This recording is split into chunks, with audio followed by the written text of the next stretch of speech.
આઝાદીનો અમૃતકાળ ચાલી રહ્યો છે ને સેવા સુરક્ષા અને ગરીબ કલ્યાણના 24 વર્ષ પૂર્ણ થયા છે. કેન્દ્ર સરકારની વિવિધ યોજનાઓ દાહોદમાં અમલી છે અને આજે ખાસ કરીને જ્યારે શિક્ષણની વાત આવે છે તો શિક્ષણની વાતને લઈને આજે અમે દાહોદના જિલ્લા સમાહર્તા યોગેશ નિગુડે સર પાસે આવ્યા છીએ. નમસ્કાર સર, દાહોદ લાઈવમાં આપનું સ્વાગત છે. સર, શિક્ષણની વાત કરીએ તો આજથી 24 વર્ષ પહેલા એમ કહેવાય છે દાહોદ ટ્રાઇબ વિસ્તાર છે, અહીંયા શિક્ષણની ખૂબ જ ઓળખ હતી. સર, આપના કાર્યકાળમાં ઘણી બધી કામો પણ થયા છે. ખાસ કરીને શિક્ષણ મુદ્દે સર પ્રકાશ પાડશો કે એવા કયા કામો હતા જે સારા આપણે દુનિયાના લોકો માટે લાભદાયી રહે? આપને ખબર જ છે, આપણ આ વિકાસ સપ્તાહ જો છે 7મી ઓક્ટોબરથી લઈને 15મી ઓક્ટોબર સુધી ઉજવવાના છે. એના ભાગરૂપે દરેક ગામડાઓમાં ઘણા પ્રોગ્રામ્સ પણ ચાલુ છે. દરેક ડિપાર્ટમેન્ટનું દર દિવસે નવતર પ્રયોગો ચાલુ છે. શિક્ષણ ક્ષેત્રની વાત કરીએ તો 2002ની આસપાસ આપણા ગુજરાતનું જ લગભગ 37% ઉપર ડ્રોપઆઉટ રેશિયો હતો પ્રાથમિક શિક્ષણમાં. પણ માન્ય વડાપ્રધાનશ્રીએ અને તત્કાલીન મુખ્યમંત્રી શ્રી નરેન્દ્રભાઈ મોદી સાહેબે કન્યા કેળવણી મહોત્સવ અને શાળા પ્રવેશોત્સવ જેવા યોજનાઓ ચાલુ કરવામાં આવી અને દરેક ગામડાની નાના ગામડાની જો શાળાઓ છે એમાં રાજ્ય કક્ષાએથી ઉચ્ચ પદાધિકારીઓ, અધિકારીઓ, મંત્રીશ્રીઓ, માનનીય મુખ્યમંત્રીશ્રી, ગવર્નર સાહેબ અને બધા જ પદાધિકારી ગામડાઓ સુધી પહોંચીને શિક્ષણનું શું મહત્વ છે એ સામાન્ય લોકો સુધી પહોંચાડવાનું કામ કર્યું. લોકોને સમજાવવામાં આવ્યું કે શિક્ષણ થકી જ વ્યક્તિનો વિકાસ થઈ શકે અને એ અચીવ કરવા માટે પ્રાથમિક શિક્ષણની સુવિધાઓ સૌથી ઇમ્પોર્ટન્ટ છે. તો પ્રાથમિક શિક્ષણ છે એમાં જો ભૌતિક સુવિધાઓ હતી એ પણ સુધારવા માટે પ્રયત્ન કરવામાં આવ્યા. સર્વ શિક્ષા અભિયાન અંતર્ગત મતલબ શાળાઓ જો છે નવી શાળાઓ બાંધવામાં આવી. ત્યાં ગર્લ્સ અને બોયઝ માટે ટોયલેટ વગેરેની વ્યવસ્થા સારી રીતે કરવામાં આવી. એની સાથે સાથે જ બાળકો જો છે સ્કૂલમાં આવે અને એમને મતલબ ઉચ્ચ ગુણવત્તાનું શિક્ષણ મળે એના માટે શિક્ષકોની ભરતી હોય, એમના રેમેડિયલ ક્લાસીસ વગેરે હોય, એ બધું કરીને બાળકો સ્કૂલમાં આવે અને સારું શિક્ષણ લે એના માટે પ્રયત્ન કરવામાં આવ્યા હતા. તો આજે આપણે જોઈ રહ્યા છીએ કે ગયા 24 વર્ષનું અગર ઇતિહાસ જોઈએ શિક્ષણ વિભાગનું તો આજે ડ્રોપઆઉટ રેશિયો જે છે એ લગભગ 2%થી પણ નીચે સુધી આવી ગયું છે. તો એક મોટી અચીવમેન્ટ છે. સર, ખાસ કરીને જ્યારે ગ્રામ્ય વિસ્તારની વાત આવે છે તો ગ્રામ્ય વિસ્તારમાં પહેલાં એવું હતું કે સ્કૂલો હતી તો શિક્ષકો સારા નહોતા, વ્યવસ્થા સારી નહોતી. હવે કહેવાય છે કે એકલવ્ય મોડેલ સ્કૂલ છે અથવા આશ્રમ શાળાઓ જે નિવાસી છે તેમાં સારી ગુણવત્તાયુક્ત શિક્ષણ આપવામાં આવી રહ્યું છે. સર, એ કેવા પ્રકારની સુવિધા છે? આપણા જિલ્લો જો છે દાહોદ જિલ્લો અને દાહોદ જિલ્લાના જેમ જ અન્ય પણ આદિવાસી વિસ્તારો જો છે એમાં બાળકોને સુવિધાઓ મળે, એમને રેસિડેન્શિયલ મતલબ રહેવાની સગવડ મળે, ખાવા પીવાની સગવડ મળે એના માટે ઘણી બધી આશ્રમ શાળાઓ પણ કાઢવામાં આવેલી છે સરકાર તરફથી.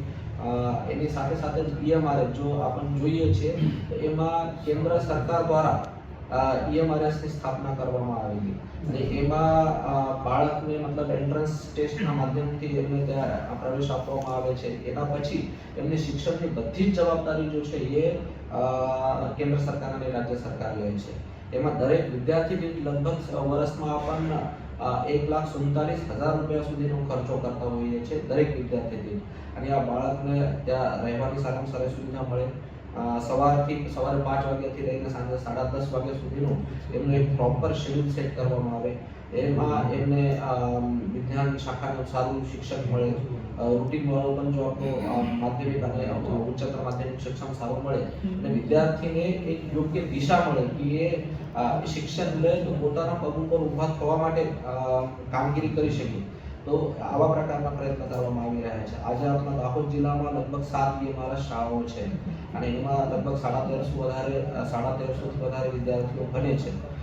વાલીઓ જો છે એમને મતલબ એક પ્રકારે 6ઠા ધોરણમાં જ્યારે એમને એડમિશન આપવામાં આવે તો એમની બધી જવાબદારી જ આ શાળા ઉપર આપી દેતા હોય છે અને ત્યાંના જે શિક્ષકો છે એ વિદ્યાર્થીઓના પોતે વાલી બનીને જેમનો પાલન પોષણ કરે છે અને એમના જો ભવિષ્ય છે એમને ઘડાવવા માટે પ્રયત્ન કરે છે. એમને સારી જગ્યાઓ પર કઈ રીતે લઈ જાય કે મતલબ 12મા ધોરણ પછી કોઈ આઈઆઈટીમાં કઈ રીતે જઈ શકાય, કોઈને એમબીબીએસમાં કઈ રીતે એડમિશન અપાવી શકાય, એના માટે સઘન પ્રયત્ન કરવામાં આવી રહ્યા છે. સર, આ તો વાત થઈ ગ્રામ્ય વિસ્તારની. અર્બન વિસ્તારની વાત કરીએ તો હમણાં થોડાક સમય પહેલા એવું હતું કે અહીંયા જે સરકારી શાળા છે એ સારી નહોતી. સ્માર્ટ સિટી અંતર્ગત એક સારું કેમ્પસ ઊભું કરવામાં આવ્યું છે અને હવે એવું સાંભળવામાં પણ આવી રહ્યું છે કે એમાં અત્યાર સુધી 1 થી 8 ધોરણ હતા જે તાલુકા શાળા છે એને અપગ્રેડ કરવામાં આવી છે. તો એમાં સર શું કેવી રીતનું છે, ગ્રીનફિલ્ડ બિલ્ડિંગ પણ બનાવવામાં આવી છે, શું છે એમાં? આપ જોતા હશો કે જો તાલુકા પ્રાથમિક શાળા હતી આપણી કન્યા શાળા અને કુમાર શાળા, એ જૂના સમયમાં જર્જરિત હતી. તો એ મતલબ શિક્ષણ ઉપર જેટલો ખર્ચો થાય એમાં સરકાર કોઈ જગ્યા ઉપર ઓછી પડતી નથી, બાંધછોડ કરતી નથી. અને એમાં આપણે જોઈ જ રહ્યા છીએ કે લગભગ 18 કરોડના ખર્ચે આપણા પ્રાથમિક શિક્ષણ સારામાં સારું રીતે મળે અને ફિઝિકલ ઇન્ફ્રાસ્ટ્રક્ચર સારામાં સારી રીતે મળે એના માટે સ્માર્ટ સિટીમાં સ્માર્ટ સ્કૂલ ડેવલપ કરવામાં આવી છે. આજે તમે કાલે જ એ શાળામાં વિઝિટ પણ કરીને આવ્યો છું. નવા ઇનોગ્રેશન થયા પછી બાળકો બેસવાનું ચાલુ કર્યું તો શિક્ષકો અને બાળકોનો બહુ જ ઉત્સાહ છે. એમને બહુ આનંદ થઈ રહ્યો છે કે નવું કેમ્પસ એકદમ પ્રાઇવેટ શાળાઓ કરતાં પણ સારું કેમ્પસ આપણે ત્યાં ડેવલપ કર્યું છે. તો એ જો છે આવી ઇન્સ્ટિટ્યુશન બનાવીને મતલબ ભવિષ્યમાં અહીંયા માધ્યમિક શાળા પણ આવે, સાયન્સ સ્ટ્રીમની શાળા પણ આવે, એના માટે પણ અમે સરકારમાં રજૂઆત કરી છે અને ત્યાંથી આપણને એક મંજૂરી પણ ભવિષ્યમાં મળશે. સર, એક સમય હતો કે અહીંયાના જે બાળકો હતા 12મા પછી કે કોલેજ પછી એ વિચારતા હતા કે અમે સ્પર્ધાત્મક પરીક્ષા માટે ક્યાં જઈશું, વાંચન ક્યાં કરીશું, જે જીપીએસસી છે, યુપીએસસી છે અથવા અન્ય જે અલગ અલગ જે ફર્મા કંપનીઝ છે એમાં જવા માટે વિચારતા હતા કે અમે સ્પર્ધાત્મક પરીક્ષા ક્યાં જઈએ, લાઇબ્રેરીની સુવિધા ક્યાં. તો એટલે અત્યારે સ્માર્ટ સિટીમાં એક સ્પર્ધાત્મક પરીક્ષા માટે સ્કીપા જેવું એક આખું ઇન્ફ્રાસ્ટ્રક્ચર ઊભું કર્યું. સર, એ શું છે? એ તમે જોતા હશો કે સ્માર્ટ લાઇબ્રેરી આપણે બનાવી છે. લગભગ 11 કરોડના ખર્ચે અને 300 વિદ્યાર્થીઓ બેસી શકે આવા પ્રકારની લાઇબ્રેરી ઊભી કરી છે. આ લાઇબ્રેરીનો વાપર કરીને આપણા જો દૂર દરાજના વિદ્યાર્થીઓ છે જેમને મતલબ કોમ્પિટિટિવ એક્ઝામની તૈયારી કરવા માટે બહાર જવું પડતું હતું, હવે આ બાળકોને એકદમ વર્લ્ડ ક્લાસ ફેસિલિટી અહીંયા જ ઊભી કરવામાં આવેલી છે. એનો લાભ લઈને અહીંયાના બાળકો જીપીએસસી, કોન્સ્ટેબલ મંડળ, યુપીએસસીની તૈયારી કરશે અને અહીંયાથી મોટા અધિકારીઓ નિર્માણ થશે. એના માટે પ્રયત્ન કરી રહ્યા છે. એમાં પુસ્તકો પણ જો સારા ક્વોલિટીના પુસ્તકો છે એ પણ આપણને ત્યાં લાવવાના છે અને બાળકોને સ્પર્ધાત્મક પરીક્ષા માટે કોઈ પણ પ્રકારની તકલીફ ના પડે અહીંયા રહીને એમને મતલબ અમદાવાદ કે દિલ્હી જેવું વાતાવરણ એ માટે આપણે પ્રયત્ન કરવાનું છે. સર, એક અંતિમ સવાલ છે કે અહીંયાનો જે ટ્રાઇબ છે મોટાભાગનું જે માઇગ્રેટ કરી ગયું છે, હવે માઇગ્રેટ કરી ગયા છે તેમાં સાથે બાળકો અહીં રહી ગયા છે, તો એના માટે પણ સરકારમાં કંઈક સારી સ્કીમ છે કે જેમને ભણવું હોય તેમના માટે અલગથી કેમ્પસ અને ત્યાં જ ખાવા પીવા રહેવાની સુવિધા, ખાસ કરીને એ લોકો જે લોકો માઇગ્રેટ કરી ગયા છે એના માટે? આપણા પાસે માઇગ્રેશન જો થતું હોય ને તો એમના બાળકો અગર અહીંયા રહેવા માંગતા હોય તો એમના માટે પણ આપણે સ્કૂલોમાં એડમિશન આપતા જોઈએ છે. એની સાથે સાથે જ અહીંયાથી કોઈ માઇગ્રેટ થઈને બીજા જિલ્લામાં જાય ત્યાં પણ એમને સીધી બાળકને સીધી એડમિશન મળે એ માટેની સરકારની યોજના તો છે જ. એની સાથે સાથે જ તમે કીધું એવા પ્રકારે આપણો જો ટ્રાઇબલ વિસ્તાર છે તો એમાં રેસિડેન્શિયલ શિક્ષણનું બહુ વધારે મહત્વ છે. તો એટલા માટે પહેલેથી અહીંયા આશ્રમ શાળાઓ પણ ઘણી બધી છે અને EMRS થઈ ગયા, એકલવ્ય મોડલ સ્કૂલ તૈયાર થઈ ગયા, એની પછી GLRS તૈયાર થઈ ગયા. તો મતલબ એમાં ઇવન બાલિકાઓ હોય તો એમના માટે પણ સેપરેટ સ્કૂલો સરકાર દ્વારા બનાવવામાં આવેલી છે.